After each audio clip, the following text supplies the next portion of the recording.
Hi friends, welcome to Sukanya vlogs. చాలా days అయింది videos shoot చేయక, వీడియోస్ అప్లోడ్ చేయక. కొంచెం డిస్టర్బ్గా అనిపించింది, అందుకే ఏం వీడియోస్ షూట్ చేయలేదు, అసలు ఏం అప్లోడ్ కూడా చేయలేదు. ఈరోజే షూట్ చేశాను, పచ్చి కొబ్బరి పచ్చడి చేశాను. చాలా బాగుంది, ఒకసారి ఇలా ట్రై చేయండి. చేస్తుంటేనే ఆ స్మెల్కి ఎప్పుడెప్పుడు తినాలనిపించింది. వేడివేడి అన్నంలో వేసుకొని తింటే సూపర్గా ఉంది. ఒకసారి మీరు కూడా ఇలా ట్రై చేయండి. ఒక కడాయి పెట్టుకొని అందులో 1 స్పూన్ వరకు ఆయిల్ వేసుకోవాలి. ఆయిల్ వేసుకొని 1 స్పూన్ వరకు మినపప్పు, 1 స్పూన్ వరకు శనగపప్పు, ఇవి కొంచెం కలర్ వచ్చే వరకు మంచిగా వేయించుకోవాలి. మాడనివ్వకుండా కొంచెం కలర్ వచ్చే వరకు వేయించుకోవాలి. కొంచెం కలర్ వచ్చాక 1 స్పూన్ వరకు ధనియాలు, 1/2 స్పూన్ వరకు జీలకర్ర, ఇవి కూడా వేసుకొని మంచిగా వేయించుకోవాలి. ఒక 2 మినిట్స్ వేయించుకొని దీన్ని తీసి ఒక మిక్సీ జార్లోకి తీసుకోవాలి. ఫస్ట్ దీన్ని మిక్సీ పట్టి పెట్టుకోవాలి. నెక్స్ట్ అదే కడాయిలో 1 స్పూన్ వరకు ఆయిల్ వేసుకొని ఎండుమిర్చి వేసుకోవాలి. నేను ఒక 10 నుంచి 15 వరకు తీసుకున్నాను ఎండుమిర్చి. ఇవి కూడా మంచిగా వేయించుకోవాలి. చాలా అంటే చాలా బాగా కుదిరింది. వేడి అన్నంలో వేసుకొని తింటే రోజంతా అదే పచ్చడితో తినేయచ్చు, ఇంకా వేరే కర్రీ కూడా అవసరం లేదు.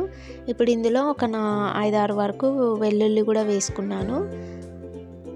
నెక్స్ట్ చింతపండు నేను ఆల్రెడీ నానబెట్టుకున్నాను. ఒక చిన్న ఉసిరికాయ ఎంత సైజు చింతపండు, అండ్ దానికంటే తక్కువే. ఇంకా నెక్స్ట్ ఒక గిన్నెడు వరకు పచ్చి కొబ్బరి తీసుకున్నాను. అంటే ఒక కొబ్బరికాయలో 1/2 తీసుకున్నాను, 1/2 కొబ్బరి చిప్ప తీసుకున్నాను.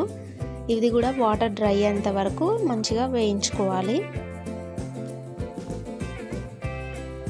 ఇప్పుడు నేను ఇందాక మిక్సీ పెట్టుకున్నాను కదా, ఆ పొడిలోనే ఇది కూడా వేసేసి, కొబ్బరి, ఎండుమిర్చి ఇవన్నీ మొత్తం వేసేసి, మనకి రుచికి సరిపడా సాల్ట్ కూడా ఇందులోనే యాడ్ చేసేసి మంచిగా మెత్తగా మిక్సీ పట్టుకోవాలి. సపరేట్గా వాటర్ ఏమీ యాడ్ చేయలేదు. నేను ఇందాక చింతపండు నానబెట్టుకున్నాను అని చెప్పాను కదా, ఆ చింతపండు వాటరే వేసాను. నార్మల్ వాటర్ ఏం వేయలేదు, ఆ వాటరే, అందులో వాటరే వేసాను. ఎక్కువ వాటర్ కూడా అవసరం పడలేదు. నెక్స్ట్ మిక్సీ పట్టుకున్నాక అది పక్కన పెట్టేసుకొని తాలింపు కోసము అదే కడాయిలో 2 స్పూన్స్ వరకు ఆయిల్ వేసుకొని, ఆయిల్ హీట్ అయ్యాక 1/2 స్పూన్ వరకు ఆవాలు, జీలకర్ర, ఇవి వేగినాక శనగపప్పు, మినప్పప్పు, ఇవి కూడా వేసుకొని ఎండుమిర్చి, ఒక 2-3 ఎండుమిర్చి చుంచేసుకొని, కరివేపాకు ఉంటే కరివేపాకు కూడా వేసుకోవచ్చు, కరివేపాకు కూడా వేసుకున్నాను. కొంచెం చిటికెడు పసుపు కూడా వేసుకోవాలి. ఇంతే అండి, సింపుల్ పచ్చి కొబ్బరి పచ్చడి.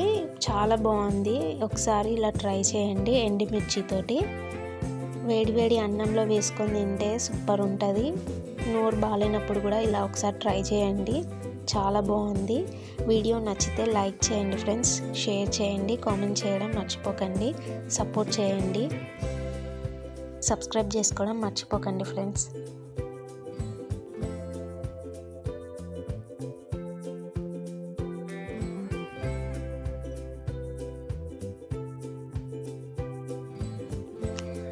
ఇంతే అండి, సింపుల్ అండ్ ఈజీ.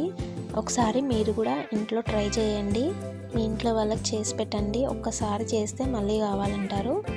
వేడివేడి అన్నంలోకి మంచిగా నెయ్యి వేసుకొని తినండి, సూపర్గా ఉంటుంది. Thank you friends.